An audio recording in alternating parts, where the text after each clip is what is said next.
Hello and welcome to Nightmare Lullabies.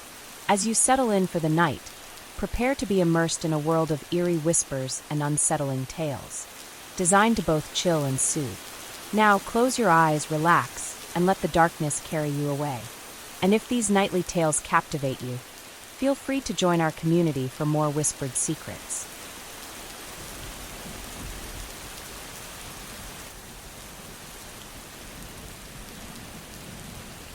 The first time I met Liana, it felt like fate.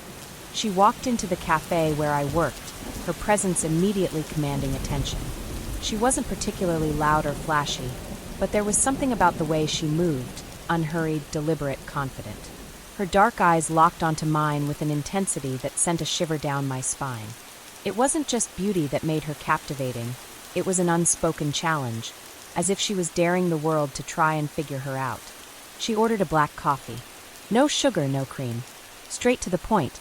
You look like someone who thinks too much, she said, tapping her fingers against the counter while waiting for her drink. I chuckled, slightly caught off guard. And you look like someone who doesn't. Her lips curled into a slow, knowing smirk. Maybe that's why we should be friends. Her words lingered in my mind long after she had taken her coffee and walked away. She hadn't asked for my name, nor had she given me hers.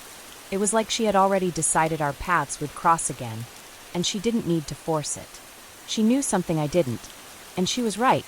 The next time I saw her was a week later. I was on my break, sitting outside the cafe, when I felt someone watching me. I looked up, and there she was leaning against a lamppost across the street, stirring her coffee with a slow, lazy motion. "You always drink alone?" she asked, crossing the street and sitting down across from me without waiting for an invitation. I shrugged. "Guess so. That's a shame," she said, taking a sip of her coffee. "People like you should be surrounded by interesting company." I raised an eyebrow. "And you think you're interesting?"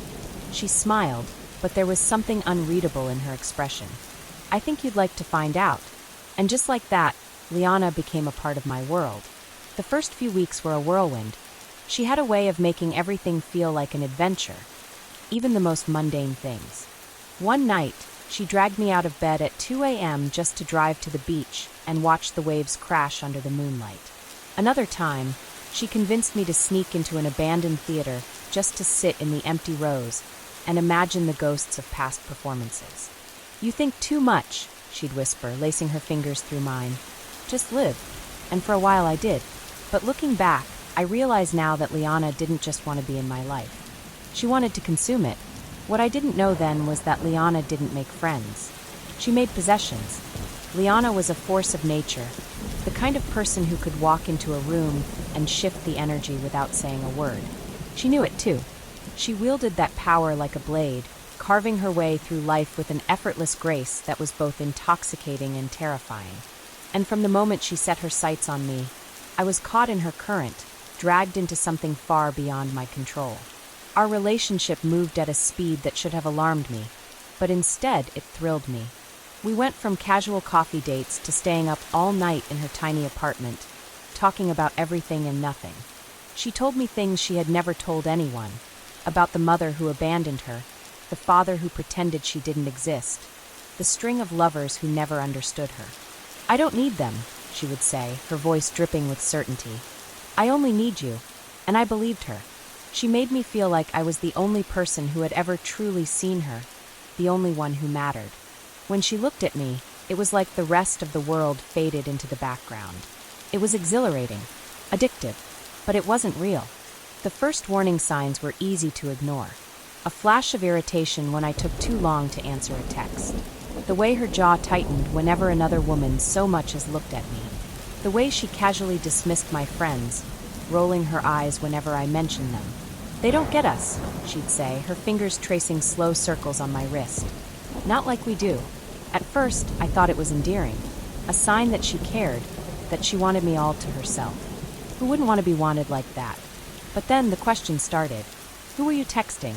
Why didn't you answer your phone? Why did you laugh at her joke? Always asked with a smile, always disguised as harmless curiosity. But I could feel the tension behind her words, the sharp edge lurking beneath the surface. And when I gave her an answer she didn't like, the silence that followed was deafening. She tested me in ways I didn't understand at the time. She would disappear for hours, refusing to answer my calls, only to show up later with an innocent smile and a cryptic, "Just wanted to see if you'd miss me." She would cancel plans at the last minute, then accuse me of not making her a priority when I made new ones. She turned my own thoughts against me, making me question my instincts, my emotions, my reality. And still I stayed, because when she was good, she was perfect. She would hold my face between her hands, pressing her forehead against mine, whispering, "I love you. I love you. I love you." And I wanted so badly to believe it. I wanted so badly to believe her. Looking back, I see it so clearly. The way she isolated me little by little.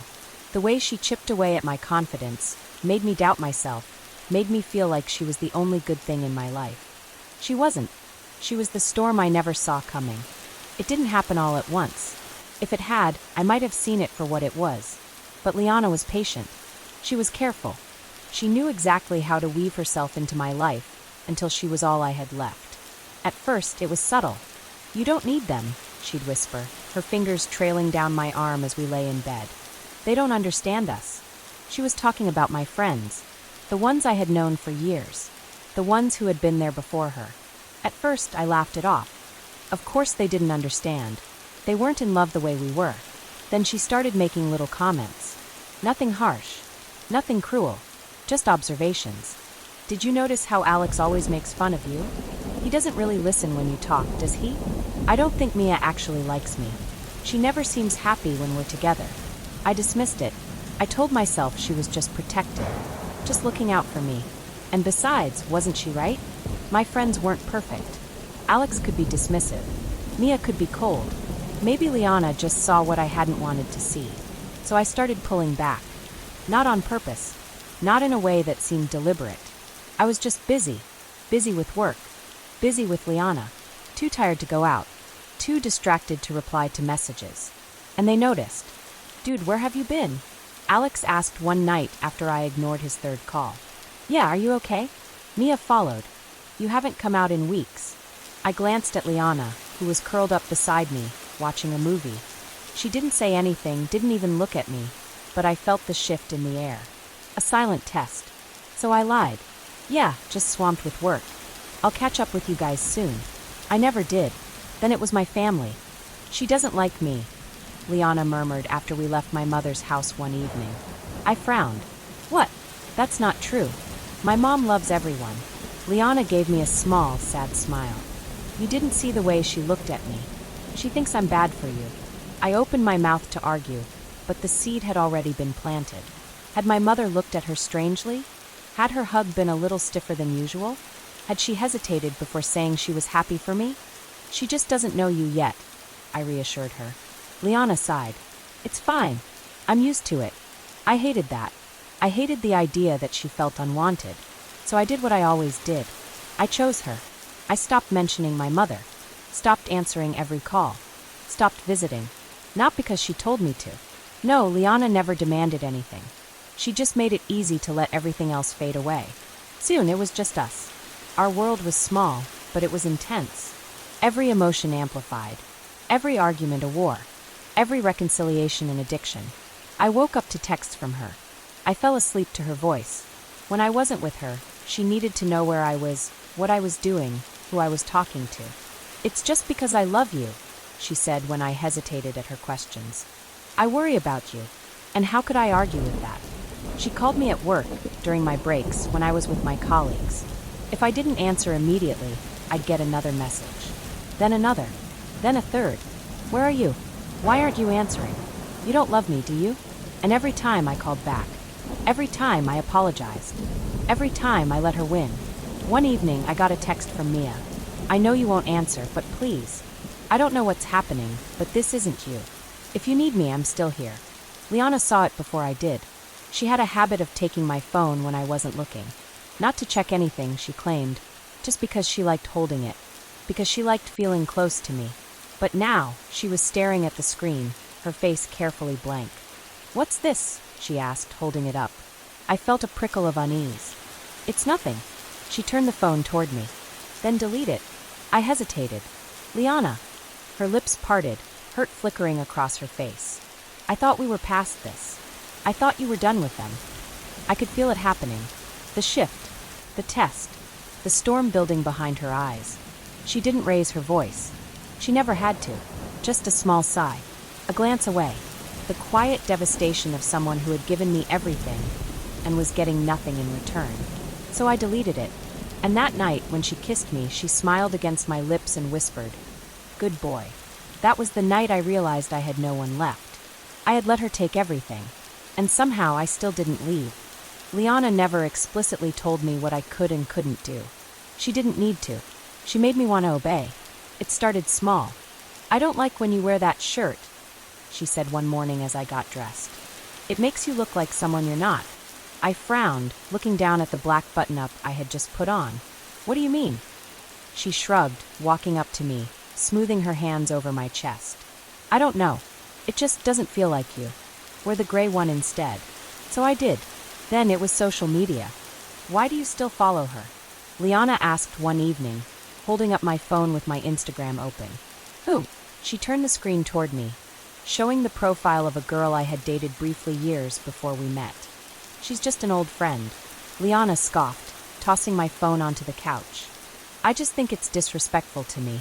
Like, why do you need to see her pictures? If you really love me, you shouldn't even care about her." I sighed. "It's not like that." She crossed her arms, watching me. Waiting. Another silent test. I unlocked my phone and unfollowed the girl. Liana smiled, wrapping her arms around my waist. "See, that wasn't so hard, was it?" The rules came slowly, disguised as compromises. And because I loved her, because I wanted to make her happy, I agreed to them all. She didn't like it when I left my phone on silent. "What if I need you?" She didn't like it when I went out without texting her first. "I just worry about you, that's all." She didn't like when I had plans she wasn't part of. "I don't get why you'd want to spend time with them instead of me." At first, I thought I was just being considerate. But over time, I realized that every decision I made had to pass through her approval first. I stopped wearing clothes she didn't like. I stopped listening to music she didn't enjoy. I stopped being myself in ways I didn't even notice until it was too late. Then came the curfew. It wasn't an actual rule, not really. But if I stayed out too late, she'd call me. If I didn't answer, she'd text. "Where are you? Why are you ignoring me? Come home." And if I stayed out past midnight, I knew what was waiting for me when I walked through the door. Not yelling, not anger, just cold silence. Liana would be curled up in bed, her back to me, stiff and unmoving. If I tried to touch her, she'd flinch away. If I asked what was wrong, she'd whisper, "Nothing." The first time it happened, I stayed awake all night, sick with guilt, wondering what I had done wrong. By morning, she was smiling again, acting like nothing had happened. But I had learned the lesson. The next time, I came home early. She controlled my schedule without ever asking me to change it. She rewrote my life without ever saying a word. And still, I told myself this was normal, that it was just love. One night, Alex, one of the last friends I still had left, invited me out for drinks. "Come on, man. It's been months. Just a couple of beers." I hesitated, glancing at my phone. Liana was at home, waiting for me. "I don't know," I said. "Maybe another time." Alex sighed. "Dude, she's not gonna break if you have a night out without her." I felt defensive. He didn't understand. He didn't know what it was like to be in love like this. But then I thought about it. Why was I scared to say yes? So I did. And for the first time in months, I felt like myself again. We laughed, we drank, we talked about stupid things. I existed outside of her. And then, at 11:47 p.m., my phone vibrated. "Where are you?" My stomach tightened. I ignored it. 3 minutes later, another text. "Are you coming home?" I felt Alex's eyes on me. "It's her, isn't it?" I nodded, my pulse hammering in my throat. He leaned back in his chair. "You know this isn't normal, right?" I wanted to argue. But instead, I unlocked my phone and typed out a message. "I'll be home soon." Liana replied instantly. "Good." When I walked through the door, she was sitting on the couch, knees pulled to her chest, staring at the TV but not watching it. "Hey," I said cautiously. She didn't look at me. "Did you have fun?" "Yeah." Silence. I swallowed. "Liana, come on, it was just a couple of beers." She exhaled through her nose, her jaw tight. "I don't care that you went out." "Then what's wrong?" She turned to face me. her dark eyes locked onto mine. I just don't get why you didn't want to come home sooner. I opened my mouth, but nothing came out. She shook her head, her voice quiet but sharp. If you really loved me, you wouldn't even want to be away from me that long. A deep, horrible guilt settled in my chest. She was right, wasn't she? She always was. I stepped forward and wrapped my arms around her. She let me hold her, but she didn't hug me back right away. I had to earn it, and when she finally melted into me, whispering, "Just don't do it again," I found myself nodding. Okay, because rules don't feel like rules when you're the one agreeing to them. Because control doesn't feel like control when it's dressed up as love. And because deep down, I had already forgotten what it was like to live without her. It happened so fast, I barely had time to react. One moment, we were arguing. The next, she had grabbed my wrist so tightly that her nails dug into my skin. Deep, sharp burning. I flinched, instinctively pulling back, but she didn't let go immediately. She held on just a second too long, long enough to make a point. Then she released me, eyes wide with shock, as if she couldn't believe what she had just done. A long, red scratch trailed down my forearm, throbbing in time with my heartbeat. Liana's hand flew to her mouth. "Oh my God," she whispered, tears welling in her eyes. I didn't mean to. I stared at her, my mind struggling to process what had just happened. She reached for me, hesitating just before touching the mark she had left. "I'm so sorry," she said, her voice trembling. I don't know what came over me. My throat felt dry. I wanted to say something, wanted to acknowledge that this was wrong, that this wasn't normal. But then she broke down, collapsing onto the couch, burying her face in her hands. "I hate myself," she sobbed. "I hate that I did this to you." I stood frozen, watching the girl I loved fall apart in front of me. And suddenly all of my anger, all of my shock melted away. Hey, I said, kneeling beside her. "It's okay." She shook her head violently. "No, it's not. I don't deserve you." A lump formed in my throat. "That's not true." She grabbed my hands, squeezing them tightly. "Promise me you won't leave me. Please." I hesitated, but then I saw the fear in her eyes, the terror of losing me. And I couldn't do it. "I promise." She exhaled shakily, then pressed her lips against my wrist, kissing the mark she had left. "I love you," she whispered. And just like that, she had won. The next morning, the scratch was still there, a dull ache running along my skin. But Liana was different. She made me breakfast. She ran her fingers through my hair as we sat on the couch. She kissed my forehead, my nose, my lips, over and over, as if trying to erase the night before. She apologized 1,000 times. "I don't know what happened," she kept saying. "I just got so scared that you'd leave." I should have asked myself why she thought hurting me would make me stay. But instead, I reassured her. I told her I wasn't mad, that it was just an accident, that it didn't matter. Because, in a way, I needed to believe that. Because if it did matter, if I admitted to myself that this was more than just a moment of lost control, then I'd have to face a truth I wasn't ready to accept. So I let it go. But it wasn't the last time. A few weeks later, it was my phone. I had left it on the kitchen counter while I took a shower. When I came back, Liana was standing there, the screen glowing in her hands. Her expression was unreadable. "Who's Emma?" I frowned. "What?" She turned the phone toward me. A text message sat on the screen, an old conversation with a coworker. Nothing inappropriate, nothing worth hiding, but it didn't matter. Liana's fingers tightened around the phone. "Why are you talking to her?" I exhaled. "She's just a friend." Silence. Then, in one fluid motion, she hurled my phone across the room. It hit the wall with a sickening crack before clattering to the floor. A stunned silence settled between us. Liana's chest rose and fell sharply, her eyes dark, unfocused. She looked at the broken phone, then back at me. She started, but then her face crumbled. "Oh God," she gasped, stepping backward. "What did I just do?" I was still staring at my phone. Shattered screen. A web of cracks. She stumbled forward, grabbing my hands. "I didn't mean it, I swear. I panicked. I got scared." The fear in her voice made my own anger vanish. "I love you," she whispered. "I don't know what's wrong with me." I closed my eyes. This isn't normal. But then she pulled me into a desperate, breathless kiss, and suddenly, the broken phone didn't seem like such a big deal. It became a pattern, a shove during an argument, nails digging into my arm when she got frustrated, A cup slammed onto the table hard enough to crack. Always followed by tears. Always followed by apologies. Always followed by love so intense, it made me forget what had happened before. "This isn't me," she'd whisper, crying into my shoulder. "I don't know why I get like this." And I'd hold her tighter, reassuring her, telling her it was okay. That we were okay. That I wouldn't leave. I started hiding the bruises. They were never big. Never obvious. Just little marks here and there. Scratches on my arms. A faint, fading bruise on my side from when she shoved me too hard. The worst part was I never thought of myself as a victim. Because how could I be? She loved me. She told me every day. She made me feel special. She made me feel like I was the only person who had ever truly mattered. She just had a temper. She just got scared sometimes. It was my job to help her. To fix this. To fix her. And so I stayed. The cycle was always the same. First, the tension. The little things that built up like storm clouds on the horizon. A lingering glance at my phone. A message from an old friend.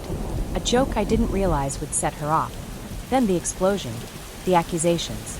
The questions that weren't really questions, just traps set for me to fall into. The anger in her eyes, the sharpness in her voice. The way she could go from affectionate to ice cold in an instant. Sometimes it was words, cutting, cruel, meant to wound. Other times it was worse. A slap to my chest. Nails dragging down my arm. A shove that sent me stumbling. And then the breakdown. She always cried after. Always told me how much she hated herself, how much she loved me, how scared she was of losing me. "I don't know why I do this," she'd whisper, curling into me, her breath shaking. "I don't know how to stop." And I'd hold her. I'd tell her it was okay, that we'd figure it out, that I wasn't leaving. I meant it, even when I knew deep down that nothing would ever change. One evening, after a particularly brutal fight, I sat on the edge of our bed, staring at my hands. They were trembling. My mind felt like it was splitting in two. This wasn't normal. This wasn't love. But then she appeared in the doorway, her eyes swollen from crying, her lips trembling. She took one slow step forward, then another, before sinking to her knees in front of me. She rested her head on my lap, her hands gripping my thighs. "I'm sorry," she whispered, voice so small it was almost a breath. "I don't deserve you." I exhaled slowly, my hands twitching at my sides. I should have said something. I should have told her that this wasn't okay. But instead, I lifted a shaking hand and ran my fingers through her hair. And just like that, the cycle reset. The next day, she was perfect. She made breakfast, kissing my forehead as she set the plate in front of me. She messaged me sweet texts throughout the day. When I got home, she wrapped herself around me, as if she needed to absorb me into her skin. It always happened this way. The worse the fight, the sweeter she became afterward. It was an unspoken agreement. I never brought up what happened, and in return, she made me feel like the most loved person in the world. And for a little while, I let myself believe that was enough. But then one night, everything changed. I had come home late, just 30 minutes later than I had told her. Traffic. Nothing dramatic. But when I walked through the door, the air in the apartment was wrong. She was sitting on the couch, her arms crossed tightly over her chest. The TV was off. The only light in the room came from the street lamp outside, casting sharp shadows across her face. "You're late," she said flatly. I hesitated. "Yeah, Where were you?" "Liana, come on. I told you." She shot up from the couch so fast that I took an involuntary step back. "Where were you?" My chest tightened. There was traffic. Her jaw clenched. "I called you. I pulled out my phone. Missed calls. 7 of them." My stomach dropped. "Liana, I was driving, The slap came so fast I barely saw it coming. A sharp crack, the sting blooming across my cheek. I stumbled, pressing my palm against my face, blinking in shock. She had never hit my face before. She was breathing hard, her whole body shaking. And then, just as suddenly as it came, the rage was gone. Her eyes widened, horrified at what she had done. "Oh my God," she whispered. "Oh my God, She turned away, her hands covering her face, her body racked with sobs. "I didn't mean to. I swear I didn't mean to." I was still standing there, stunned, trying to make sense of what had just happened. My skin burned, my heartbeat roaring in my ears. And then, before I could react, before I could even think, she dropped to her knees. Her arms wrapped around my waist, her face pressed against my stomach. "Please don't leave me," she begged. "Please. I need you." I should have walked away. I should have said something. But I didn't, because I knew how this worked. I knew that if I stayed, she'd spend the next few days making it up to me, showering me with love, whispering that I was the only person in the world who understood her. I knew that soon things would be good again, and I was addicted to the good, so I stayed, and the cycle began again. I don't remember the exact moment I realized I had to leave. Maybe it was when I started lying to cover her bruises. Maybe it was when I started hiding my phone so she wouldn't check my messages. Maybe it was when I flinched at her touch, not out of love, but out of instinct. But I knew deep in my bones that if I stayed, I wouldn't survive her. It wasn't just the fights. It was the constant fear, the never-ending pressure to be what she needed, what she expected, to be perfect, because anything less than perfect meant punishment. Some days it was cold silence, the kind that wrapped around me like a noose, suffocating me with every passing hour. Other days it was a storm, shouts, tears, nails digging into my skin, and always, the apologies afterward. But apologies didn't erase bruises, and I was running out of excuses. One night, we were in the car, driving home from a dinner that should have been normal. A friend had invited us out, and for once, I thought maybe we'd have a peaceful evening. But Liana had been watching me, studying every word I said, every glance I gave. And when we got into the car, she exploded. "You were flirting with her," she hissed, gripping the wheel so tightly her knuckles turned white. "What?" I stared at her, stunned. "Who? Don't play dumb," she snapped. "You think I didn't see the way you looked at her?" "Liana, I wasn't." A sudden swerve. The car veered toward the side of the road before she yanked it back. My stomach lurched, my heart slamming into my ribs. "Jesus, Liana, are you crazy?" Her breathing was ragged, wild. "I'd rather crash this car than lose you." The words sent ice down my spine. For the first time I saw it, really saw it. This wasn't love. This was control. This was possession. And I had to get out. That night, after she had calmed down, after the apologies had been whispered and the tears had dried, I made my decision. I was leaving. I waited until she was asleep, her arm draped over me like a chain. I eased out of bed, barely breathing as I grabbed my phone, my wallet. I stuffed what little I could into a bag, my hands shaking. And then I stood at the door, one step away from freedom. I looked back at her, sleeping so peacefully, like she hadn't spent the last year tearing me apart. For a moment, guilt clawed at my chest. Maybe I was wrong. Maybe she would change. Maybe. She stirred. I turned and walked out before she could wake up. And for the first time in a long time, I ran. Running didn't feel like freedom. Not yet. I had expected relief the moment I stepped out of that apartment, my breath unsteady, my hands gripping my bag, so tightly my knuckles turned white. But all I felt was fear. A deep, gnawing fear that sat in my stomach like a sickness. I kept looking over my shoulder as I walked down the street, half expecting to hear her voice calling my name, demanding I come back, half expecting her to find me. My car was parked 2 blocks away. I had done that on purpose, just in case I ever needed to leave quickly. And now, I was using that escape plan. I got in, slammed the door, locked it. My chest rose and fell in sharp, uneven breaths. My hands shook as I started the engine. Drive. Just drive. I didn't have a destination. I just knew I needed to be far away. I drove for hours, the highway stretching endlessly ahead of me, the night pressing in like a heavy weight. My phone buzzed over and over, but I didn't dare look at it. I knew who it was. I knew what she was saying. And yet, I couldn't bring myself to turn it off. Somewhere around 2 a.m., I pulled into a gas station. My body felt drained, my mind numb. I needed air. I needed to think. I checked my phone. 42 missed calls. 19 messages. I swallowed hard, my thumb hovering over the screen. I shouldn't have opened them. But I did. Liana, where are you? Liana, this isn't funny, baby. Just come home. Liana, I don't understand. Why are you doing this to me? Liana, please just answer me. Please. I love you, Liana. You promised you'd never leave me, Liana. Do you really think anyone else will love you the way I do? Liana, you're making a mistake. Come home before it's too late. Liana, if I can't have you, no one else can. My breath hitched. I dropped the phone onto the passenger seat like it had burned me. My heart pounded in my chest, my entire body suddenly cold. She wasn't just desperate anymore. She was dangerous. I knew I couldn't go back. Not now. Not ever. But where did I go? My fingers hovered over my contacts. Who could I call? My friends? The ones she had slowly pushed away? My family? The people I had ignored for months because she had convinced me they didn't care? I had let her isolate me so completely that now, when I needed someone, I had no one. A bitter laugh escaped my lips. This was what she wanted. I had to save myself. I found a cheap motel off the highway.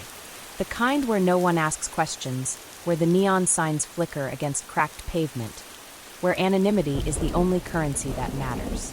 The room was small, dimly lit, but it didn't matter. It was mine. It was safe. I locked the door, bolted it, put a chair under the handle for good measure. My paranoia screamed at me to do more, but there was nothing left to secure. I collapsed onto the bed, my body aching from exhaustion, my mind still buzzing. I couldn't sleep. Not yet. So I stared at my phone. I hovered over the block button, but my fingers wouldn't move, because part of me, the part she had broken, still wondered if she was right. If I was making a mistake. If she was the only person who would ever love me. I turned my phone off instead, and for the first time in years, I let the silence swallow me whole. I thought leaving her would mean freedom. I thought once I had put miles between us, once I had turned off my phone and locked the motel door behind me, the weight on my chest would lift. That I would finally be able to breathe without the suffocating presence of her voice in my head. But freedom didn't come that night, or the next, or the one after that. I spent the first few days in a daze. I barely ate. I barely slept. Every creak of the motel floor, every shadow outside my window made my body tense with the fear that she had found me. My mind whispered that it was only a matter of time, that Liana was too persistent, too smart, too obsessive to just let me go. I checked my phone compulsively, but never turned it back on. I wanted to see if she had stopped calling, to see if her messages had turned from rage to despair to pleading. But I knew if I did, I might fall back into the cycle. And this time I might not make it out. I didn't contact anyone at first. Not my family, not my friends, not even to let them know I was safe. Because I wasn't sure that I was. And deep down I felt like I didn't deserve their help. I let this happen. I ignored the warnings. I chose her over them. The shame of it burned through me like acid. But shame couldn't undo the past. And I was alone with the consequences. On the fourth night, I finally forced myself to eat. A microwaved burrito from the gas station down the street, the first thing I had swallowed in nearly 2 days. It tasted like cardboard, but I didn't care. I needed to be stronger. I needed to stay gone. I needed a plan. The next morning, I sat on the edge of the bed, staring at my hands. They were steady now. For the first time in what felt like forever, they weren't shaking. I picked up my phone. It was still off. I could turn it on, just for a second, just to see. But I didn't trust myself. Instead, I pulled out my wallet, flipped through the worn bills inside. I had enough to last maybe another week if I was careful. After that, I'd need to figure out something more permanent. I couldn't just run forever. I needed to start over. Somewhere she wouldn't find me. Somewhere I could be me again. That afternoon, I drove to a nearby town, the kind of place no one would think to look for me. Cheap apartments, a job listing tacked onto the wall of a rundown diner. I took one. Dishwasher. It was nothing, but it was mine. The landlord didn't ask questions. I paid cash. The mattress in the corner smelled like stale air and dust, but it was safe. For the first time in years, I had my own space. For the first time in years, I was nobody's possession. That night, I sat on the bare floor of my new apartment, listening to the silence. No fights. No accusations. No desperate apologies. Just silence. It should have felt peaceful. Instead, it felt empty. Because the truth was, I had spent so long being hers, I didn't know how to be just me anymore. I had been trained to expect the highs and lows, the chaos and the passion, the rage and the love. Without it, there was just nothing. And that terrified me. But this was the price of freedom, learning to exist outside of her. And even though it hurt, even though the loneliness felt like a weight on my chest, I knew one thing for certain. I would rather be alone than ever go back. And that had to be enough. The nightmares didn't stop. Even though I had left, even though there were miles between us, Liana still haunted me. In sleep, she was everywhere, her voice whispering in my ear, her nails digging into my skin, her dark eyes watching me from the shadows. I would wake up drenched in sweat, my heart pounding so hard it felt like it might crack through my ribs. The apartment was silent, empty, safe. But my body didn't believe it. My mind still expected to hear the creak of the door opening, the sound of her voice calling my name, demanding to know where I had been. Because even though I had escaped, she still owned a part of me. And I hated that. It took me a month to turn my phone back on.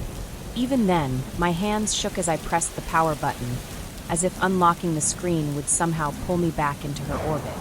The moment it lit up, messages flooded in, old notifications stacked on top of each other, a backlog of missed calls and unread texts. My stomach twisted as I scrolled through them. Most were from friends, from family, people I had ignored, people who had worried, people I had been too ashamed to face.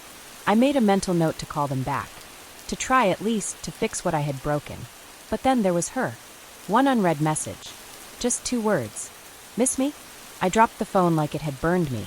I stared at the screen, my pulse hammering in my ears. My vision blurred, a sickening wave of nausea rolling through me. She had waited. She had known I would turn my phone back on eventually. And the moment I did, she made sure she was the first thing I saw. She wanted me to know she was still there. I sat on the floor, staring at the message for what felt like hours. My body was tense, every muscle coiled so tightly it hurt. The logical part of me knew what I had to do. Block her. Delete her. Move on. But the other part of me, the broken part, the part she had spent so long molding, hesitated. Because the truth was, a part of me still expected to answer. A part of me still felt guilty. Like I had done something wrong. Like I had betrayed her. I clenched my jaw. No. No more. With shaking hands, I clicked on her name. Block number. A small, final act of defiance. A closing of a door I had left cracked open for too long. And when the confirmation popped up, when her name vanished from my screen, I let out a breath I hadn't realized I'd been holding. It wasn't much, but for the first time in a long time I felt free. Blocking her number didn't erase her from my mind. Even after I did it, after her name vanished from my screen, I still felt her presence, lingering like smoke in the air after a fire. For weeks, I caught myself flinching whenever my phone buzzed. I expected her face every time I passed a dark-haired woman on the street. Some nights, I woke up in a panic, convinced I could hear her voice outside my window. Because even though I had left her, a part of me was still trapped. The hardest part wasn't the nightmares. It was the silence. For so long, my life had been dictated by her presence. Her voice, her demands, her affection that felt like a lifeline wrapped around my throat. I had lived in a cycle of conflict and reconciliation, never knowing peace, only the highs and lows she provided. And now there was nothing. At first, I didn't know what to do with it. The quiet felt wrong, like I was waiting for something that would never come. I had forgotten how to exist without the chaos. I started small. I changed my routines. No more late-night drives just to soothe her paranoia. No more waking up to messages I had to explain before I even got out of bed. No more second-guessing my words, my actions, my choices. I could breathe, but it wasn't easy. Some days, I caught myself reaching for my phone, half expecting another demand, another accusation. My body still carried the muscle memory of constant vigilance. I still felt the ghost of her hands gripping my wrist, her voice whispering, "You belong to me." But each time I ignored the urge, each time I reminded myself that I was free, the weight on my chest lessened. Then came the guilt. Not for leaving. No, I knew I had done the right thing. But for allowing it to happen in the first place. I replayed everything in my head, trying to pinpoint the exact moment I had let her take control. Was it when I stopped answering my friends? When I let her check my phone? When I apologized for things that weren't my fault? I wanted to hate her. I wanted to blame her for all of it. But deep down, I knew she had only been part of the equation. I had stayed. I had allowed her to break me piece by piece until I barely recognized myself. And that realization hurt more than anything she had ever done to me. I forced myself to reach out to the people I had pushed away. It was awkward at first. Conversations were stilted, full of half-finished apologies and long silences. Some people understood. Some didn't. I couldn't blame them. I had disappeared after all. I had chosen her over them. But not everyone had given up on me. Mia was the first to respond. Took you long enough. And just like that, something inside me shifted. Maybe I wasn't as alone as I thought. Healing wasn't linear. Some days I felt lighter, like I was becoming myself again. Other days, I felt the weight of everything I had been through crushing down on me. There were moments when I wanted to scream, to break something, to demand answers from a ghost who would never give them. But each morning I woke up. Each morning, I reminded myself that I had survived. And that had to be enough. For now, time didn't heal me as quickly as I had hoped. I wanted to believe that leaving her was the final battle, that the moment I blocked her number and walked away, I would be free. But I had underestimated just how deeply she had woven herself into my mind. She was gone, but her shadow remained. It started with the little things. A song playing in a store that used to be her favorite. A scent that reminded me of the perfume she always wore. The way I instinctively checked my phone after stepping out of work, expecting a message that would never come. Even though she wasn't there, she still dictated my movements. I avoided certain streets, certain places. The coffee shop where we had met. The park where we used to sit for hours, tangled in each other. The restaurants we used to go to, where she would order for me because she knew what was best. I had walked away, but my world was still shaped by her presence. One evening, as I was coming home from work, I caught a glimpse of dark hair in the crowd. My heart stopped. For a moment, the street vanished, my mind thrown back into the past. I saw her, standing there, her piercing eyes locked onto mine. My pulse spiked, my stomach twisted in a way I hadn't felt in months. And then the woman turned. It wasn't her. Of course it wasn't. But my hands were still shaking when I reached my apartment. The worst part wasn't the fear of her coming back. It was the fear that she had changed me in ways I couldn't undo. I had once been confident, secure in myself, but now I second-guessed everything. Every new interaction, every conversation. I hesitated before speaking, before texting, before making plans. I had spent so long adjusting my life around her moods that now, without her, I didn't know how to just be. I had to relearn myself. And that was harder than I ever expected. One day, Mia called me. "You need to stop looking over your shoulder," she said. "She's not here. She's not watching. She doesn't control you anymore." "I know," I said automatically. "Do you?" I didn't answer, because I wasn't sure. That night, I stood in front of my bathroom mirror and stared at my own reflection. For so long, I had seen myself through her eyes. Had I gained weight? Had I lost too much? Did I look desirable? Approachable? Obedient enough? I hated that part of me still cared. So I did something I hadn't done in years. I reached up and ran my hands through my hair, musing it up on purpose. I wore a shirt I knew she would have hated. I let myself exist without her expectations. It was a small act of defiance. But it was mine, and that had to be enough. For now. It took longer than I expected to feel real again.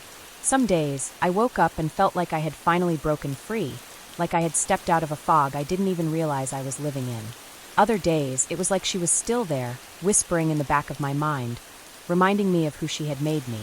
It was exhausting, this constant war between past and present, between who I was before her and who I was after her. But I was learning, slowly. The first real step came when I walked into a bar alone. Not because I needed a drink, not because I was looking for someone new, but because I needed to prove to myself that I could just exist in a space she had never touched. I sat at the counter, ordered a whiskey, and let the world move around me. And for the first time in years, I didn't feel watched. I didn't feel like I needed to check my phone, to make excuses for where I was, to justify my existence to someone who would never be satisfied. I just was. And that was enough. The second step was harder. I went home. Not to her. Not to our old apartment. But to the place before her, my childhood home, where my mother greeted me with tears in her eyes and arms that didn't hesitate to pull me in. For the first time in years, I let someone hug me without wondering what the cost would be. We sat in the living room for hours. She didn't push, didn't demand explanations. She just let me exist in the quiet comfort of familiarity.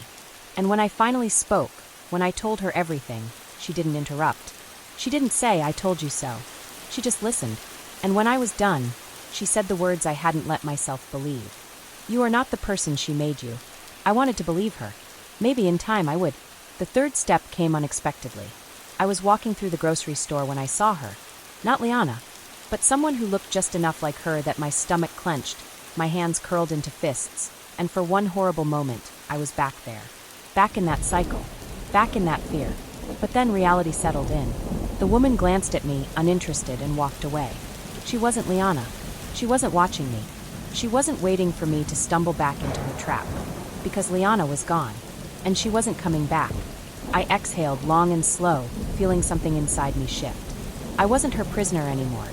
The final step came when I stood in front of my mirror and saw someone I recognized. Not the man she had broken down. Not the man she had twisted into something weak, something desperate. But me. Scarred.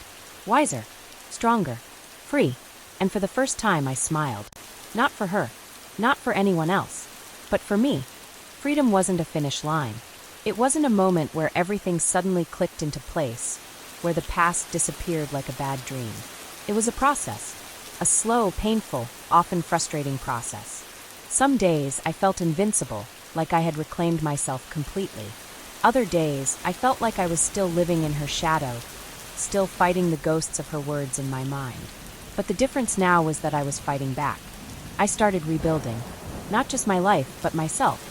I reconnected with old friends, the ones she had pushed away, the ones I had let go of because I thought I had to. Some welcomed me back with open arms. Others were hesitant. "Are you really done with her?" they asked. And for the first time, I could say yes. I moved into a new apartment. It wasn't much, small, simple, barely furnished, but it was mine. No memories of her lingered here.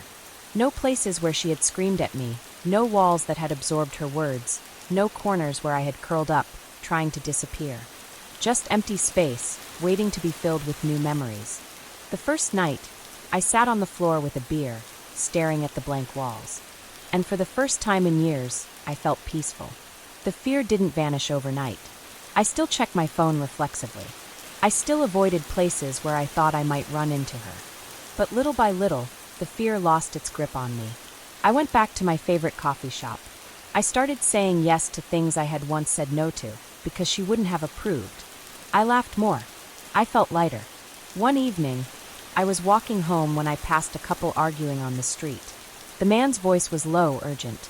The woman looked away, arms wrapped around herself. For a moment, it felt like looking into a mirror of my past. I wanted to say something. I wanted to warn her, to tell her to run now before it's too late. But I couldn't save her. She had to make the choice herself, just like I had. So I kept walking. But as I did, I promised myself something. I would never let it happen again. Not to me. Not to anyone I cared about. Moving forward wasn't about forgetting. It wasn't about pretending none of it happened. It was about learning, growing, taking back control. And finally, for the first time in forever, I felt like me again. Not hers. Not broken. Just me. I thought healing would feel like closure. Like a book with a final chapter. Like a door slamming shut, locking the past behind me. But it wasn't. It was heavier than I expected. Because moving forward didn't mean I was free of her. It meant I had to carry the weight of what she did. The scars, the doubts, the lingering effects of years spent in her grip. And that weight didn't just disappear because I wanted it to. The first time I went on a date again, I almost canceled. I stared at my reflection in the mirror for too long, my fingers twitching over my phone, ready to make an excuse. Ready to run. Because what if it happened again? What if I let someone in, only to find myself trapped all over again? What if I couldn't tell the difference between love and control? Between care and possession? What if I was too broken to ever be normal again? But I forced myself out the door. Forced myself to sit across from a woman who smiled at me without expectation, who laughed without tension coiling between us, who didn't watch my every move like she was waiting for a mistake. And yet, when she touched my arm lightly, just a casual brush of fingers, my entire body tensed. Because Liana had trained me. She had conditioned me to expect love to hurt. And even though I had left her, I was still unlearning everything she had taught me. I wasn't ready. So I left before dessert, apologizing in a way that wasn't fair to the person sitting across from me. And I sat in my car afterward, gripping the steering wheel until my knuckles turned white, trying to breathe through the realization that she still had power over me. I started therapy a week later. It took me 2 sessions just to say her name out loud. By the 4th, I could talk about what happened without my voice shaking. By the 8th, I started realizing just how much damage she had done. She rewired your brain, my therapist told me. She made you believe that love meant sacrifice, that affection had to be earned, that your comfort and autonomy weren't priorities. I nodded because I knew all of that was true. But then she asked, "And what do you believe?" And I had no answer, because I didn't know anymore. I stopped waiting for an apology that would never come. At some point, I had believed she might realize what she had done. That maybe she'd wake up one day with regret heavy in her chest, knowing she had ruined something good. But narcissists don't feel regret. They don't reflect. They don't grow. They don't take responsibility. And the only way I would ever be free of her was to stop hoping she'd ever change. So, I stopped checking my blocked messages. I stopped looking over my shoulder. I stopped letting her existence dictate my healing. The first time I truly felt free was at 3 a.m. on a Tuesday. I was walking home from a friend's place, taking the long way through the quiet streets, breathing in the cold night air. And for once, I wasn't afraid. I wasn't checking my phone. I wasn't expecting her to be lurking around a corner. I wasn't bracing for the guilt, for the accusations, for the inevitable manipulation that had once dictated my every move. I was just existing, and it felt like enough. Healing wasn't about forgetting. It was about reclaiming what was taken from me. My choices, my autonomy, my peace. And slowly, imperfectly, painfully, but surely, I was taking them all back. I used to think healing meant erasing her. That one day, I'd wake up and she wouldn't be in my head anymore. That I'd stop hearing her voice in my memories, stop feeling her presence in the places we had once shared. That I'd be clean, untouched, like none of it had ever happened. But that's not how trauma works. Liana wasn't just a chapter in my life. I had lived her. She had rewritten parts of me, buried her words deep in my subconscious. And even though I had left, even though I had survived, she still existed in the quiet moments. Healing wasn't about pretending she had never happened. It was about learning to live despite her. The first time I saw someone who looked like her, my whole body froze. I was walking through the city when I spotted her, long dark hair, the same sharp cheekbones, the same effortless way of moving. My stomach twisted, my breath caught in my throat. For a split second, I thought she had found me. But when she turned, I saw her eyes weren't the same. The shape of her mouth was different. It wasn't her. Of course it wasn't.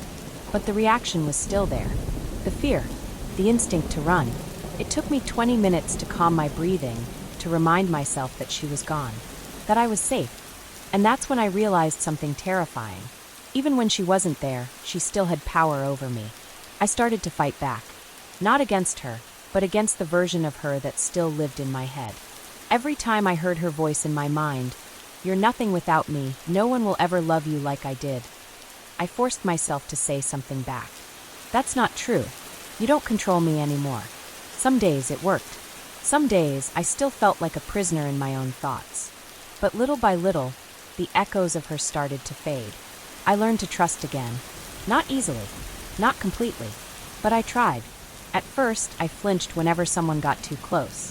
When a friend raised their voice in excitement, my body tensed, bracing for something that never came. When I started talking to someone new, I caught myself over-explaining, apologizing for things that didn't need apologies, terrified that one wrong word would set them off. But no one grabbed my wrist too hard. No one scrolled through my phone when I wasn't looking. No one punished me for needing space. And slowly, I started to believe that maybe love wasn't supposed to feel like a war. One night, I went back to the cafe where I had first met her. Not because I missed her. Not because I wanted to relive the past. But because I refused to let her own any part of me anymore. I sat at a corner table, ordered coffee, and watched the world move around me. No ghosts. No memories clawing their way to the surface. Just me, reclaiming my life one small act at a time. And for the first time, I wasn't just surviving. I was living. Healing wasn't about forgetting her. It was about letting go. I spent months unlearning the patterns she had forced into me. The need to explain myself, to apologize for things that weren't my fault, to second-guess every word before I spoke. I thought I had moved on, until the day I saw her again. It happened in the most ordinary way. I was at a bookstore browsing the shelves, lost in the simplicity of a life that was finally my own. And then, just like that, she was there. Liana. She hadn't changed much. Same sharp eyes, same perfect posture. But something was different. The way she carried herself, the way she hesitated before reaching for a book. She didn't see me at first. And for the first time, I realized I wasn't afraid. My pulse didn't spike. My stomach didn't twist. I didn't freeze. I just observed. She looked smaller than I remembered. Not physically, but in the way people seem smaller when you've outgrown them. And maybe in some twisted way, she had expected me to come back eventually. To find her. To need her. But I didn't. And I never would. I could have walked away. I almost did. But something in me, maybe closure, maybe defiance, made me take a step forward. Liana. She turned, and for a moment I saw it. The flicker of recognition. The calculation, the control she once wielded over me, trying to take shape again. But then she saw my face. And whatever power she had held over me vanished. "You look good," she said, her voice careful. I nodded. "I am." Something shifted in her expression. Something uneasy. As if she was realizing, for the first time, that she had lost. That I had escaped her grasp, not just physically, but mentally, emotionally. She tried again. But I didn't need to hear it. I didn't need her apologies, her explanations, her justifications. I had spent too long waiting for her to be someone she never was. So I just nodded a small, final gesture. And then I walked away. I didn't look back. I didn't wonder what she was thinking, if she regretted what she had done, if she would have tried to pull me back in had I given her the chance. It didn't matter. For the first time, she was just another person in a crowded room. And I was finally completely free. Healing wasn't a destination. It wasn't a single moment, a single realization. It was a journey, and I was finally walking it on my own.